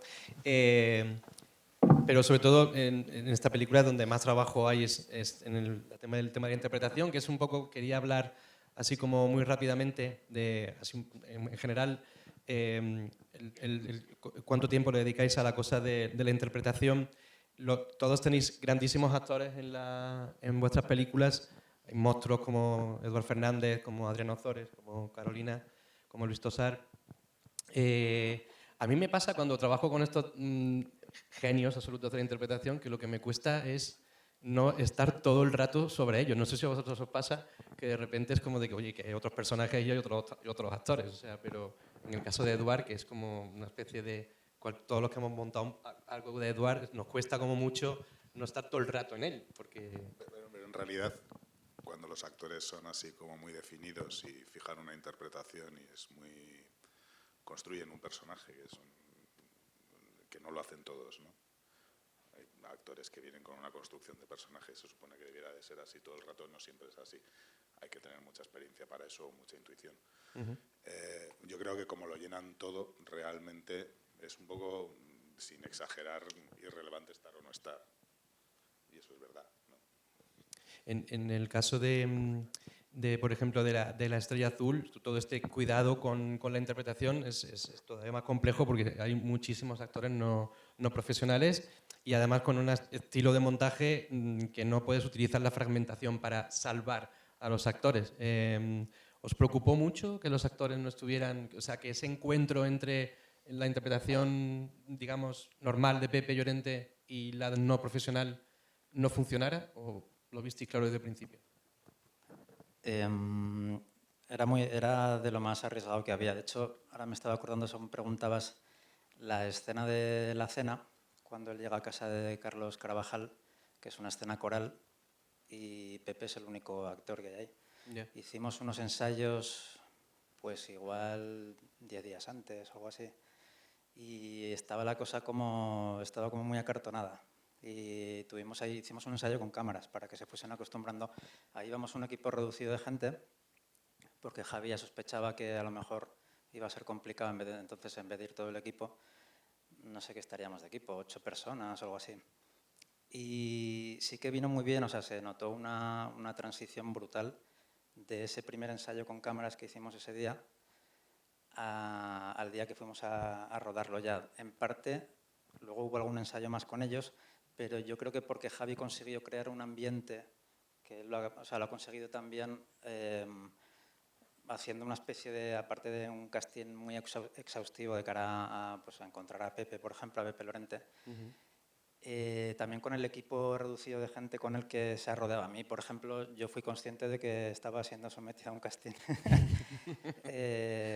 Cuando me dijo que me pasaba el guión, me encantó y tal, y quedamos un día, dije, voy a estar por Madrid la semana que viene, si te parece nos vemos, nos fuimos a ver la exposición de Kubrick juntos, comimos, echamos la tarde y nos fuimos conociendo. Y entonces yo sí que al final dije, yo creo que él quería pasar tiempo conmigo y ver qué tal. Entonces consiguió que estuviésemos el grupo de españoles que fuimos a Argentina, que éramos 7, algo así, que fuésemos como una pequeña familia. Y con la familia Carabajal, él ya había estado ya varias veces en Argentina, consiguió al final que fuese un poco eso. O sea, nosotros al final con ellos había como cierta intimidad. Y creo que eso es lo que consiguió que esa gente, eso y una maestría de Pepe en esa escena y en otras muchas, de que, o sea, yo ver trabajar a Pepe allá en Argentina rodeado de actores no naturales, ellos al final es una familia de artistas, ¿no? Son cantantes y eso, que pueden tener algo más de costumbre con cámaras un poco, no mucho. Pero yo me quedé muy impresionado porque es ver la paciencia que tenía el tío con Cuti, por ejemplo, el que interpreta a su hermano, a su hermano Carlos, que es Don Carlos. El pobre hombre se le iba el texto. Yeah. No tiene costumbre, ya el hombre tiene sus años tal, y se le iba y Pepe, o sea, una paciencia, pero increíble, y siempre con una sonrisa y muy ayudando a todos. Bueno, tanto que hay un momento en la película que se descojonan y lo habéis dejado, ¿no? Cuando leen en el periódico la entrevista que les han hecho y hay un momento que les da la risa, da la sensación de que pasó de verdad, ¿no? Sí, hay unas cuantas cosas de esas. Y luego, o sea, hay escenas, por ejemplo, con el librero, lo que os he puesto antes, esa pequeña cosita que hay antes de la actuación con el librero, no sé cuántas tomas hicieron. O sea, había algo cómico. De hecho, yo llegué a tener un montaje dentro de la desesperación, porque era gracioso ver toda la cantidad de tomas que había, como el hombre se trabucaba y se bloqueó. Y entonces era muy gracioso ver cómo Pepe le iba dando un pie por otro lado para intentar reenganchar la cosa, no había manera, y al final se quedó en la mínima expresión esa escena. Pero, a ver, tiene mucho riesgo, como decía antes, pero luego salen cosas maravillosas al trabajar con gente, pues bueno, que son ellos, son los Carabajal. Uniendo esta cosa en medio de improvisación, Javi, también a vosotros también os pasa un poco, o sea, da la sensación viendo Segundo Premio de que hay muchas secuencias que no hay diálogo escrito, ¿no? Sino que hay como cierta improvisación con actores que tampoco tenían mucha experiencia. Pues mira, eso significa que lo hemos hecho bien, porque está todo muy ensayado ¿Sí? y hay muy poca improvisación. Una de las cosas buenas que pasó al haber tanto retraso en el arranque de la peli fue que el grupo, o sea, nosotros le llamamos el grupo, pues no tiene nombre, cada uno es el batería, el cantante, el guitarrista y el bajista. Ellos se hicieron un pack, o sea, crearon una banda y pudieron ensayar durante muchísimo tiempo, conocerse mucho más, hacerse un pack, hacerse un grupo. Con lo cual yo creo que ellos ya crearon un feeling y una sensación tan bonita de familia que creo que eso se transmite a la pantalla. Pero sí que hay una secuencia muy graciosa, que es la secuencia del bar, cuando fichan al batería, que es la primera vez que aparece. Que esa secuencia también es muy curiosa, porque para montarla y tal, Isaki quiso siempre, que si os fijáis en la secuencia, cuando lo veáis, todo es como movimiento de travelín hacia de izquierda a derecha, perdón. Y solamente hay uno que va a la contra, que es cuando habla otro personaje que no está dentro del grupo, que es el Pipa, que es el que le hace los encargos y no sé cuánto. En esa secuencia, en teoría me llegó como el parte de cámara, el parte de script, y ponía primera parte, o sea, montarlo de una forma elíptica, pero que sea, primera parte no tan borracho, segunda parte está un poco borracho y muy borracho al final.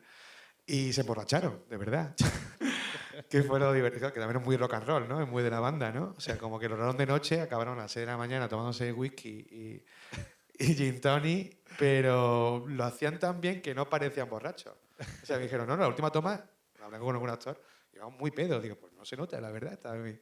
Y creo que esa fue la única que sí que improvisaron un poco, pero estaba muy, muy, muy ensayado todo. Ya. En el caso de Los Pequeños Amores, Fernando, se nota, ¿no? Un trabajo de ensayo en la relación entre Adriana y María. ¿Hubo mucho ensayo previo? No sé. No te acuerdas. O sea, como yo no estoy en eso, me imagino que sí, porque a Celia le gusta ensayar y preparar mucho, es como muy metódica. Me imagino que sí, pero no te sé decir. Pero hay una confianza absoluta, ¿no? También por tu parte como montador, ese plano del que hablabas tú antes, del que marca prácticamente el final de la película, plano secuencia de ellas dos en la cama, 7, 8 minutos de plano fijo. ¿Cómo ¿te asusta eso cuando te enfrentas a eso? A mí no, a mí me encanta. O sea, sí, es que de hecho a mí el plano secuencia me parece un valor si se sostiene bien, y hay muchos elementos de montaje interno dentro del propio plano en sí a nivel de puesta en escena.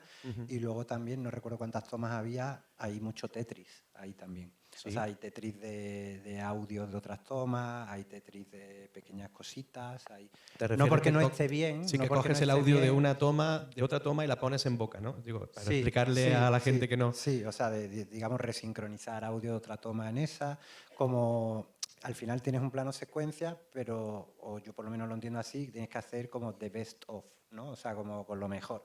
Entonces, pero bueno, es un poco la dinámica en toda la peli, bueno, yo en mi manera de montar también, ¿no? Entonces, a mí no me da pavor eso, porque creo que si se sostiene, o sea, tienes que ir midiendo bien todo a nivel de ritmo, de tensión dramática de alguna manera, para que ese momento funcione y transmita lo que quieres. Pero no, a mí, de hecho, es que ese tipo de apuestas son las que más me gustan, más eso que montar un plano contra plano. Y teniendo dos actrices tan increíbles como Adriana y María, ¿no? Y en el caso de Carolina un poco igual, porque la infiltrada, aparte de que el estilo de montaje sea como más, digamos, más mainstream o más comercial si quieres, todo depende de ella, ¿no? O sea, de lo que ocurre en su cara, ¿no? O sea, toda esa tensión de la que hablábamos al principio también está en que ella no puede expresar lo que le pasa y tiene que hacerlo con gestos, ¿no?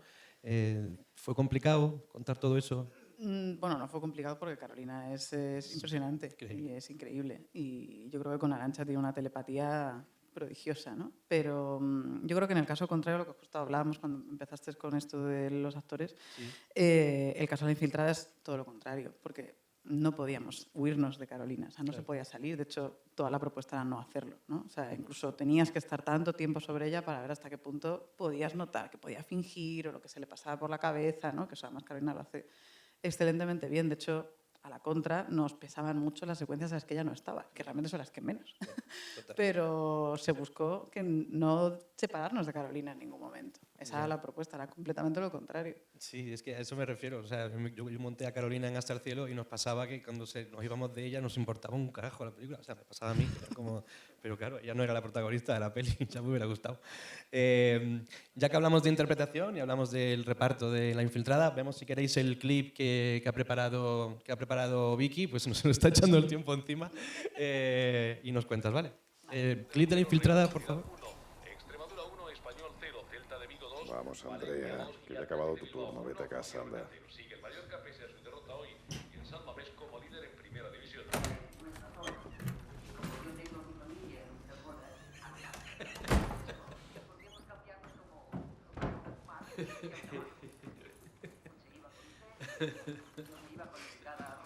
Todos están contentos. Pero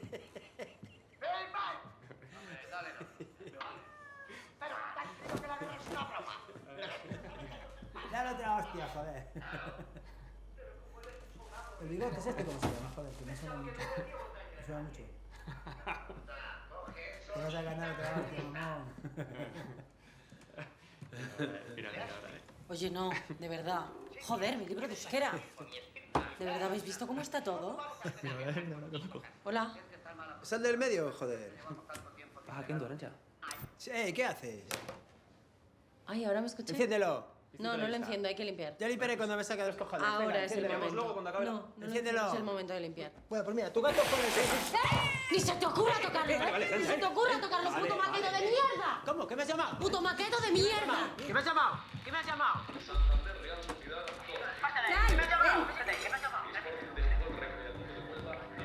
Equipo, aquí, ya. Pero no soy vuestra puta criada. Pero tú sabes quién soy yo. Mocosa de mierda. ¿Lo que he hecho? ¿Tú sabes dónde voy a estar dentro de unos años? Sí, en una pocilga vas a estar. ¡Me cago en todo! Vale, Sergio, tranquilo. ¡Que no me toques! Teruel, entramos. No, todavía no. Espera, aguanta. ¡Joder, una mosca! ¡Cojones! Dentro de unos años, nosotros vamos a dirigir este país, así que más te vale tenerme a buenas. Vale, Sergio, tío. Quítate ahí, tú. Mosquito. Oye, yo te estoy salvando el culo dejando que te quedes en mi casa. Así que aquí hay unas normas, ya está. La más tonta de Logroño nos ha tocado. Ah, el más listo de Galicia eres tú. A ver si te enteras, ¿eh? Que aquí mismo en Donosti hay 100 tías que están deseando que vaya a dormir a su puta casa. Sergio, vale, que van a venir los munipas, joder. Que le estoy salvando el culo, me dice. Es que hay que tener unos huevos. Venga, a salir de ahí. Venga, a salir de ahí, que no me dejáis ver la tele. Wow. ¿Qué actriz Carolina? Es que es una cosa completamente hipnótica, ¿no? Es un monstruo. Pero además tienes a Diego Anido, a Luis Tosar, o sea, que es un repartazo espectacular. Cuéntanos un poco por qué esta secuencia. Bueno, a ver, yo quiero elegir esta secuencia, imagino que quien nos haya visto la peli, pues os pongo un poco en antecedentes, pero esta mujer está infiltrada y los policías colocaron unas escuchas en los micrófonos en su piso para vigilarla, ¿no? Ella no era consciente de esto, ¿no? Y entonces, lo que nos sucedía con la película es que estructuralmente teníamos como muchas secuencias que sucedían en la casa y, por otro lado, un montón de material de estos policías escuchando lo que sucedía en la casa, que podía estar bastante, de hecho lo estaba, bastante descontextualizado, ¿no? Entonces, esto nos da una herramienta fantástica para colocar a estos policías reaccionando a lo que sucedía en el piso cuando dramáticamente nos fuera el mejor momento, ¿no? En este caso concreto, este momento que se colocan, ¿no? Los geos se ponen en marcha, parece que está pasando una gran tragedia, no estaba previsto para este momento, estaba previsto para un momento en el que ellos sacaban unas armas y que de manera eso, más mainstream, más thriller, más estándar, va a suceder algo muy gordo, ¿no? Entonces todo el mundo se ponía en marcha. En esta búsqueda que teníamos todo el rato, Arantxa y yo, de hacer la película más cercana, más costumbrista, más pequeñita, nos parecía que este era un momento ideal para introducir estas escuchas, ¿no? Esto pasa en muchos momentos de la peli, pero este era un ejemplo, ¿no? ¿Por qué? Porque era un momento en que quedaba media hora, 40 minutos de película. Sergio Polo, que es el personaje de Diego Anido, acaba de entrar. Y no queríamos hacer un retrato del personaje con el propio personaje, sino cómo los policías o cómo la envergadura de los geos le retrataban a él, ¿no? Le tenían miedo. Entonces, el poder hablar del personaje diciendo este tipo es imprevisible, es peligroso, se puede mosquear por una cosa tan sencilla como que le apagan un televisor, pensábamos que retrataba mejor al personaje que cualquier cosa que Diego Anido pudiera hacer, que de hecho podía ser más arquetípica o incluso más caricaturesca. Entonces, este tipo de cosas, nosotros en La Infiltrada no tuvimos mucho el tiempo, pero sí que a la contra de a lo mejor un montaje más contemplativo y tal, sí que teníamos muchas herramientas de este tipo para construir situaciones que a lo mejor en el guión no estaba o para realmente no cambiarlas, porque en el guión estaban así, pero en muchos casos potenciarlas, ¿no? Entonces, en este caso, por ejemplo, dijimos, no vamos a apostar por hacer la gran secuencia en la que sacan unas armas y todos se vuelven locos, sino en una simple disputa doméstica, ¿no? Y también era importante para nosotros, porque como Sergio Polo acababa de entrar, nos parecía que presentar ya al personaje de Sergio Polo como una persona muy peligrosa cuando todavía quedaba media hora de película daba mucha más tensión al espectador de esta chica se ha metido en una cosa muy compleja y no sabemos lo que le va a pasar y esto es una bomba de relojería, en cualquier momento se puede dinamitar, ¿no? Entonces, bueno, era un ejemplo de cosas que yo creo que se pueden hacer con nuestro curro, que son creativas. De hecho, mucha parte de esto, bueno, si lo vierais más despacio, os daréis cuenta de que ellos ni siquiera están hablando, los policías, solamente se miran. Realmente no están diciendo ningún texto porque todo esto pertenecía a otras muchas cosas, ¿no? Y también, pues eso, ¿no? Descargar esos diálogos de está pasando tal, está pasando lo otro, si es que al final con las miradas lo contaban mucho mejor, ¿no? Y aportaba mucha más tensión. Arantxa y yo sí que vimos en el momento durante el rodaje, porque fue un rodaje más muy precipitado, con muy poca con muy poco tiempo de rodaje, y abarcaba mucho más de lo que el papel sostenía, ¿no? Y sí que llegó un momento en que dijimos todo lo contrario, ¿no? De aquí tienes que matar a Herzog y tienes que cubrirte porque vamos a necesitar cosas, seguro. Entonces, Arantxa fue bastante... O sea, me escuchó mucho y sí que se cubrió mucho. Entonces tenía como grandes momentos donde a lo mejor pues, tenía el final de una jornada y decía, pues vamos a poner a Nausicaa, pon las escuchas y yo voy, o sea, ella misma iba, ¿no? Y decía, ella iba y le cantaba cosas. Venga, Nausicaa, está pasando tal cosa, vienen los coches, ponte, reacciona, estás en alerta. Ahora no, ahora está pasando algo muy divertido, empieza a reírte porque esto a lo mejor nos viene a ver para algo, ¿no? Y teníamos ese tipo de material, pues tomas de 10, 15 minutos, pues de Nausicaa, de Clavijo, de Tosar. Y en muchos casos, muchas de ellas además nos venían genial porque en el piso de los policías no se sabía si era de noche, si era de día, la ropa nos daba igual. Lo único que cambiaba, de hecho, era el propio embarazo del personaje de Nausicaa, que de hecho tiene fallo de récord, pero nadie se ha dado cuenta jamás ni se dará cuenta. Ha colado perfectamente y bueno, ese tipo de juegos un poco son a la contra de las otras películas que tenemos aquí, pero que en el montaje de esta película nos ayudaron un montón. Es que yo tengo la sensación siempre de que la gente que no forma parte de la industria piensa que el cine es una maquinaria perfecta, que todo está como, que no se deja nada al azar, ¿no? Y para nada, muchas veces es una cosa como de supervivencia y luego nos toca en montaje a nosotros muchas veces buscar soluciones para los problemas que se han generado en rodaje. ¿Cómo lleváis eso? Lo pregunto a los 5. ¿Os gusta ese tipo de situación en la que de repente tú estás obligado a hacer trabajo extra como montador o por el contrario os pone la idea de enfrentaros a ese tipo de cosas distintas? A veces sí, a veces no. Si lo consigues, sí. Hay veces que si es no, muy no. satisfactorio y a veces es una cruz arrastrante. Pero bueno, se supone que para eso nos pagan también, ¿no? Sí, no, pero es verdad que hay muchas veces que es como de, bueno, eso ya lo solucionamos en montaje. Bueno, solucionamos en montaje, pero no sé, tampoco no hacemos magia, o sea, es como bastante difícil. Pues donde parece que, bueno, ahora me dirá Nacho seguramente que no, pero vamos a ver el clip de Nacho en una secuencia en la que sí que parecía que todo estaba perfectamente planificado y pensado y de ahí que quedara tan bien. Vamos a ver el clip del 47, por favor.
Mira ahí.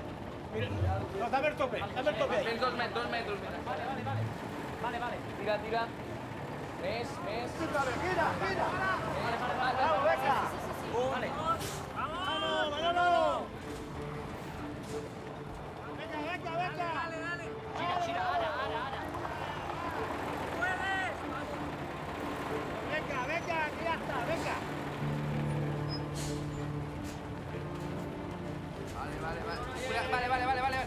Vale.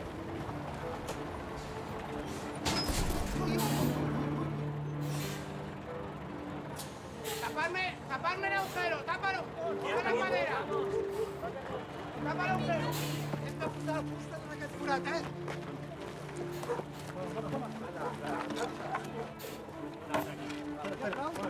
Pero tú pones aquí. Vamos a poner esto ahí para la rueda. Mira, ¿qué pasa?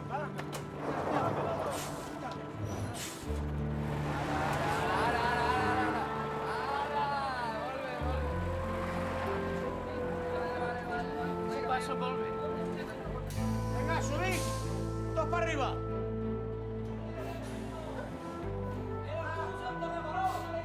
Vamos a Torre Baró.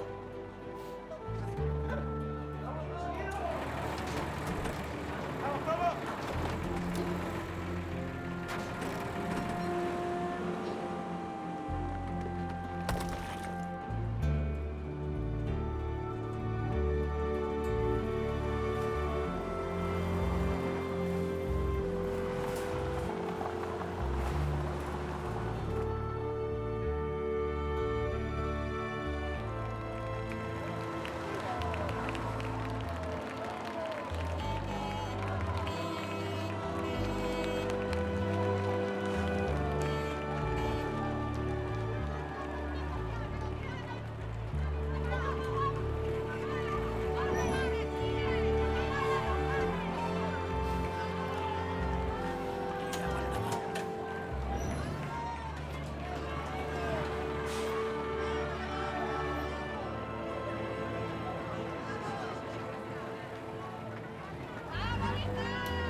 Bueno, es que habéis visto, en realidad es una secuencia mucho más larga, que arranca cuando él decide secuestrar el autobús y luego vienen y se lo llevan a él.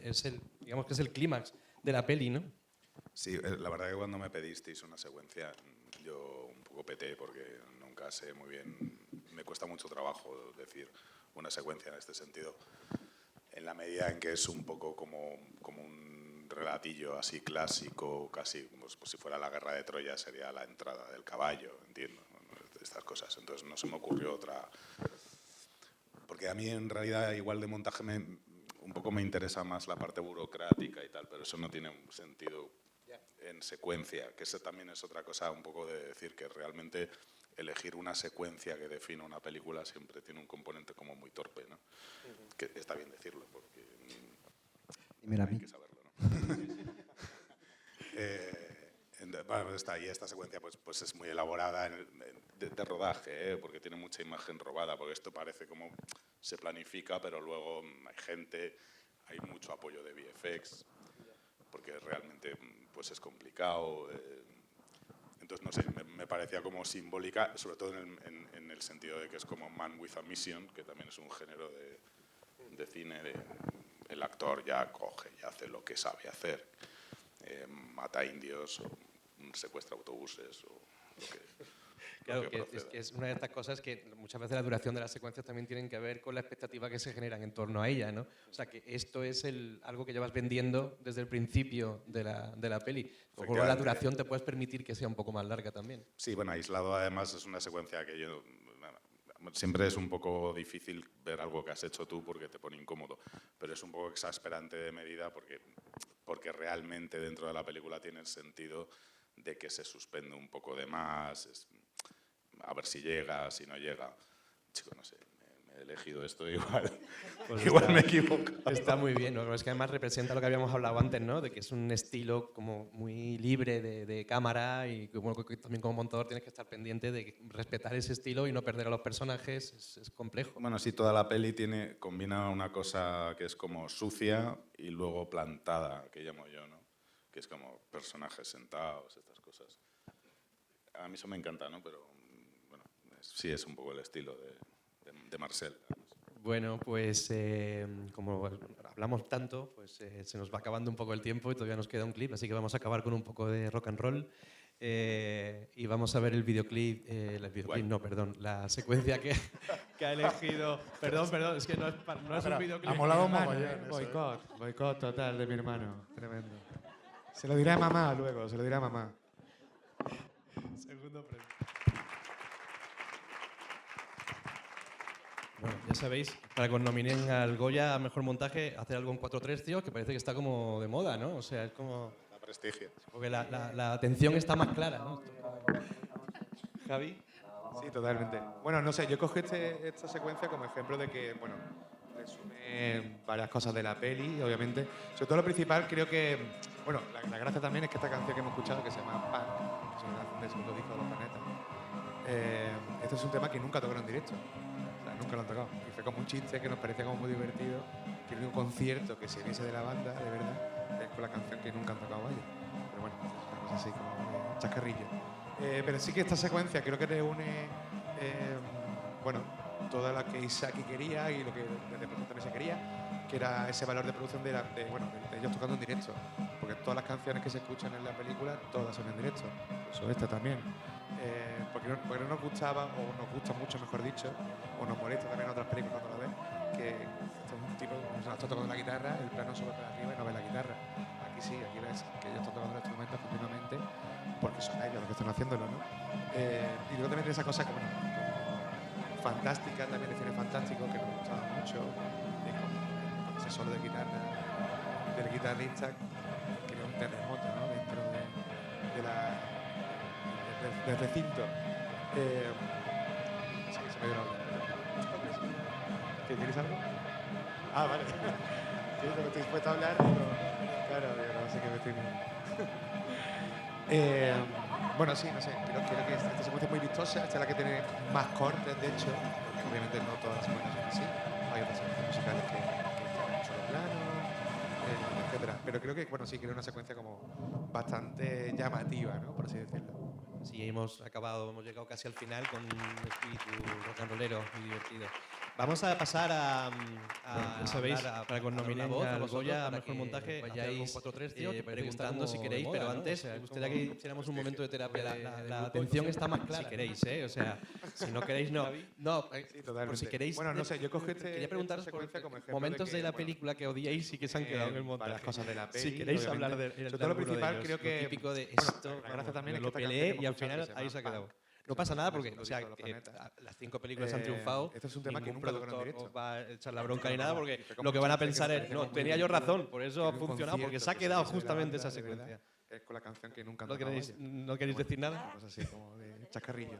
Pero sí que esta secuencia creo que reúne... Y en segundo lugar... Bueno, toda la que Isaki quería y lo que desde producción también se quería. Una película que era ese valor de producción de ellos te pasa tocando en tope directo. con eso. Porque todas las canciones que se escuchan en la película, todas son en directo.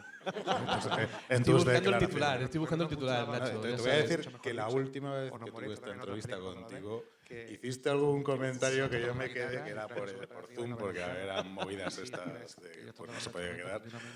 Joder, macho, sí. No recuerdo que te pregunté. Ah, sí, me acuerdo. Vale. Cosas que decías tú, que ibas a tope. Ah, ya sé a qué te refieres. Sí, luego lo cortaron. No lo pusieron. Pues no me extraña. Bueno, a ver, es que no siempre uno acaba bien las películas. O sea, quiero decir, no pasa nada por decir alguna de las cosas malas que nos han pasado. Y sobre todo de personas con las que no te llevas especialmente bien. Ya. No, hombre, era buscando el chascarrillo. ¿Tenemos alguna pregunta? Si no, empiezo preguntando yo cositas que se han quedado sueltas, pero... Mi presidenta llevaba rato queriendo.